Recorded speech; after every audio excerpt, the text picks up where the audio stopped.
Death just leveled up from picking off individuals to committing full-scale family genocide, and honestly, the strategic planning is terrifying. What happens when a supernatural force decides your entire bloodline needs to be erased from existence? Well, we're about to find out.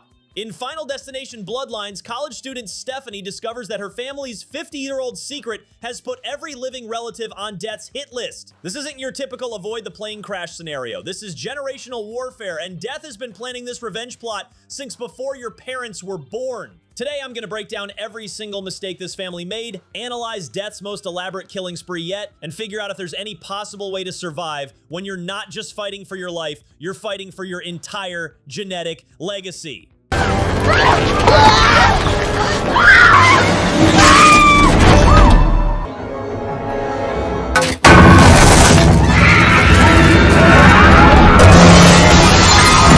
The movie opens with what seems like a typical Final Destination setup, Stephanie having violent nightmares about family members dying in horrific accidents. But here's where the franchise breaks its own rules in the most disturbing way possible. These aren't random premonitions given to a lucky survivor. These are generational echoes of a 50-year-old disruption to Death's design. Stephanie's grandmother, Iris, had a premonition about a tower collapse decades ago, warned everyone, and saved multiple lives. Death's response? Fine, I'll just kill your entire family tree instead. This establishes something we've never seen before in Final Destination: Death holding multi-generational grudges. Previous movies suggested Death moved on after completing its kill list. Bloodlines reveals that Death doesn't forget, doesn't forgive, and apparently keeps very detailed family records. Here's where the movie gets genuinely creepy with its internal logic. Iris gets diagnosed with terminal cancer 2 months ago, the exact same time Stephanie starts having the nightmares. This isn't coincidence. This is Death saying, "Time's up, I'm collecting," with interest. The movie suggests that psychic abilities transfer through bloodlines, which actually makes more sense than the random selection process from previous films. If you can see Death's design, it's genetic, which means Death can track you through your DNA.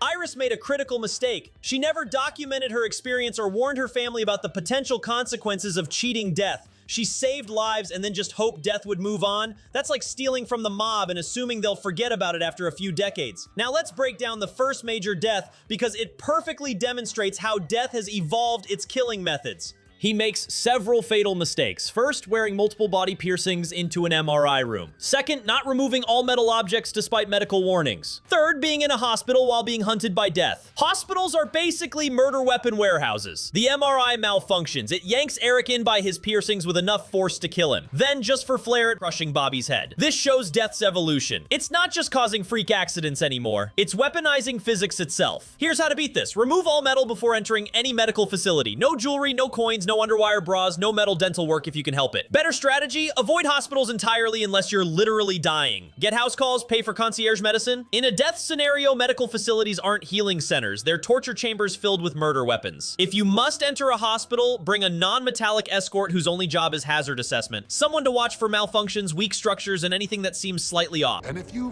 fuck with Death and lose, things can get very messy.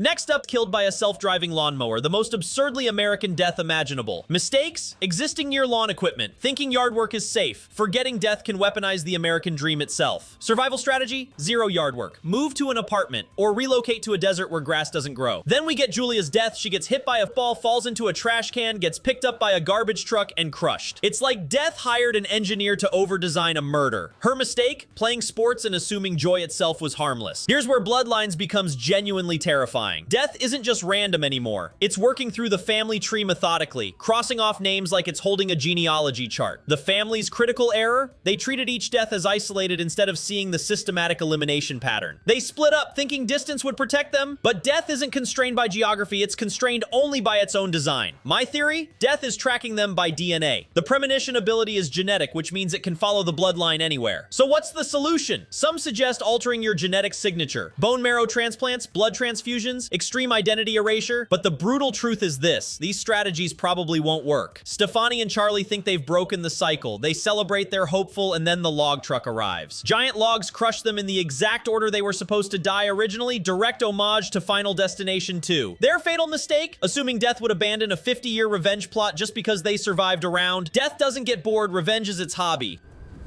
Out of my way! Children first!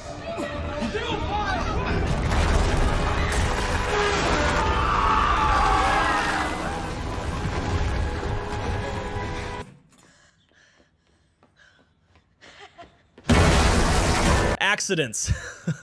Thanks for watching, and remember, death always gets what it's owed.